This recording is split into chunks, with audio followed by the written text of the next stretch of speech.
This car's always trying to kill me. That sounds kind of crazy. I sound like I have a problem now, right? No. Here's the deal. There's 5 things I love about my BMW M4. So let's get right into it. Getting right into it.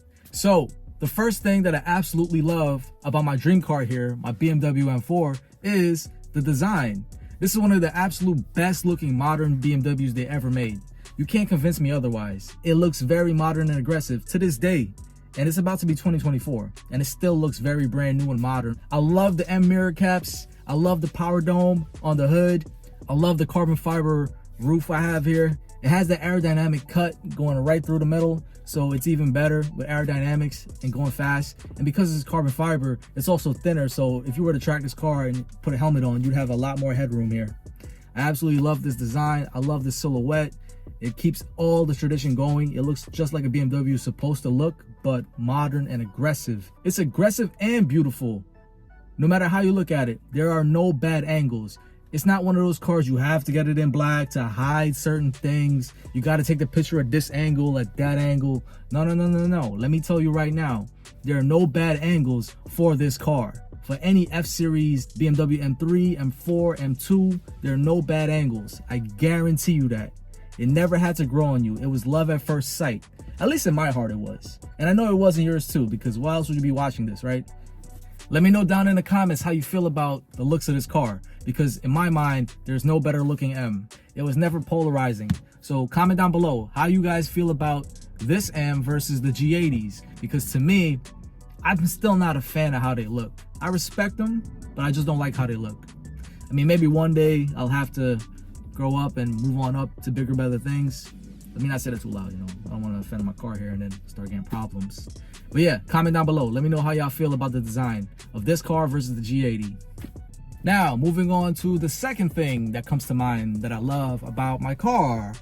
The second thing that I absolutely love about this car. The second thing that I'm getting the claps wrong. Second thing that I absolutely love about my car is the community. This community is huge. BMW it's like it's Honda, bro. It's crazy. You can go on Beamer Post, go on any one of the forums. They got Beamer Fest. They got a bunch of freaking forums. The point is, there's such a large community for this car. That means if you have a problem, somebody had that problem and they fixed it. And somebody else had the same problem, they fixed it their way. And this guy fixed it his way. What I'm trying to say is the community is such a help and such a beauty and it's like a lifeline. Whatever it is, you need a DIY video. How do I change spark plugs? How do I tune the car? How do I install intakes? By the way, I've done that. So after this video, watch my other video about from out of intakes. Watch that one. But watch this one first. Watch this one to the end. It's just so accessible. It's so fun. There's so much like rivalries as well, like with the non-M's and the real M's, and it's mad fun. The other thing about the community that's a big help that I love is buying and selling parts all the damn time. There's so much to do to these cars that you're gonna have things and you're gonna love them for a little bit, then you're gonna change your mind and you want to try something else, and then you got to get rid of stuff. So you want to buy things, you want to sell things, the car parts related to the car. The community is beautiful because there's so much buying and selling and trading going back and forth on the forums.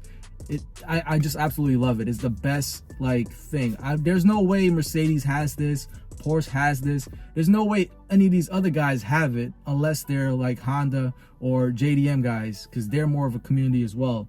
If you need help, if you need advice, you know, if you want to buy and sell things or whatever it is, meats, pause. Anyways, jokes aside, you got all the meats. Okay, Arby's. No, not like that. You have all the car meets. You have all the events, all the sponsors, all the vendors, all the shows. This shit is like super cool. You can go down the rabbit hole and get lost and network and blah, blah. There's a huge community. Everyone's a fan. Whether you're a poor man or rich man, everybody likes BMW. And if you don't like it, it's because I don't know what's wrong with you, man. You need to get that checked out. Go see your doctor. We did so much talking about the community. How do you say community? I didn't go to community college. I went to a regular 4-year college, but I did drop out. But anyways, speaking on the community, that leads into the third thing that I love about my BMW M4, my dream car here. The third thing that I love about the BMW M4 is all the aftermarket support that there is. BMW is like the Honda of German luxury and performance. It's like there's so much stuff to do to the car. There's so many parts. There's so many intakes, so many exhaust combinations. You can single turbo this. I have an Alcantara steering wheel here. I got magnetic carbon fiber paddle shifters. You know what I mean? There's so much to do to them. There's so many wheels available. There's so many mods you could do. It's like you can customize this car to your own desires. You can shape it in your image like God made us. Shape it in your image. There's so much they make for this car because they know the community is so big. And the thing about the BMW community, just the way things are, we're the type to like roll your sleeves up and work on the car yourself and wrench on it. They make a lot of support, a lot of parts, a lot of upgrades for us. Exhaust, intakes, tunes, turbos, you name it. You name it, they made it for us. Number 4, the fourth thing that I love about my car is the dual purpose of it. Jekyll and Hyde. The way it goes is, if you think about it, M3s and M4s, they're track cars, they're race cars that got domesticated. The whole point of having a BMW M is to have a race car that you daily.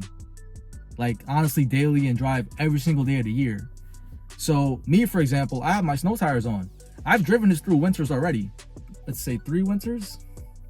2020, 2021, 2022. Yeah, it's about to be my 4th winter now. Winter. It's about to be my 4th winter with it. So, snow tires, and I'm good for the winter now. See? Simple. This car is meant to daily. The point of having a BMW M3 or M4 or any BMW M is to have a race car that you could daily. That's what I love about it. So, I can knock it into efficient mode. I could just be cruising. There's plenty of times where I take those long drives. You go to Six Flags, you go out of state, just take a drive, and then if there's no traffic, I'll average 25 to 30 miles per gallon. 25 to 30 miles per gallon? That sounds like a Corolla. This sounds like a Prius. That sounds like, I don't even know what that is. So it has the commuter car nature to it. And it can be quiet in efficient mode. You know, put it in efficient mode, close the valves. It'll be quiet. It'll be chill and tame. And you can just go to work, go to school, go to the gym, and run errands with it. It's very spacious as well. Like, I have an M4, so it's a coupe. It's a 2-door car. It's the same chassis as an M3. An M3 is a 4-door car. It has the same space as an M3 would have on the inside. I've done it before. Like, I've sat in the back of my own car before just to see if I'd fit. I fit perfectly. I fit people my size back there too. I'm 5'10" and 210 pounds. I could sit back there, no problem. Headroom's good, knee room is good. I'm comfortable, I'm good. That's the beauty of this car. It's actually usable.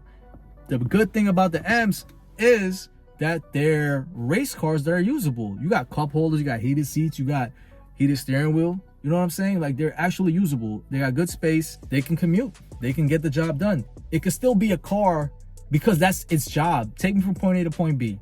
Keep me comfortable. You know what I mean? Give me space. Cool. Give me good gas mileage, so I'm not living at the gas station.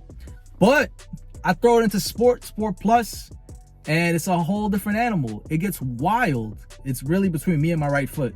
If I put my foot down, this thing goes crazy. It goes sideways. It does its own thing. You could be a race car. You could be a commuter car. You could be loud. You could be quiet. You could do both. You can have your cake and eat it too. Now, of course, that's gonna lead me into the final and possibly the most exciting and most important thing that I love about my car. Now, speaking of it getting wild, it's the fact that this car's always trying to kill me. That sounds kind of crazy. I sound like I have a problem now, right? No. Here's the deal. The car's always trying to kill you. Yes, that's very true. Off rip, out the box, straight from factory, you're getting a lot of power in a rear wheel drive car. Just think about that. All that power to the rear wheels only. We're talking about burnouts. We're talking about donuts. We're talking about spinning out even when you don't want to. So you got to be careful. You got to make sure you got the right rubber. You got to use protection now. You have to have the right tires. Have some performance tires. The point is, the car's always trying to kill me though. That is like my favorite thing about the car, because it forces me to get good or get an X-Drive. Like, that's literally it. It says get good Learn how to control, learn how to drive, learn how to counter steer, learn how to be a man. Either get good or get an X drive. Get an X drive. You know what I'm saying? Save yourself the trouble. I love that this car is always trying to kill me though. It does keep you humble. And there's plenty of times where I've definitely embarrassed myself trying to look cool and just spinning out. But yeah, that's part of the fun. That's really part of the fun of the car. It's trying to kill you. It's a beast you have to tame. It'll kick you in the ass. It's really between you and your right foot if you're gonna make it. There's always an omnipresent danger with the car because of all the power. It has 2 turbos. That's a lot of torque being built up. All that torque will really send you. That shit will send you spinning. So, you know what I'm saying? It really gives you that adrenaline rush. It really gets you addicted and you love it. Like, you just love it. Now, if you want to show your support for the video, for the channel, for me, I need you to go ahead and smash the like button. That way the algorithm will share the video with others who would be interested in this too. So go ahead and smash that like button and stay tuned for more.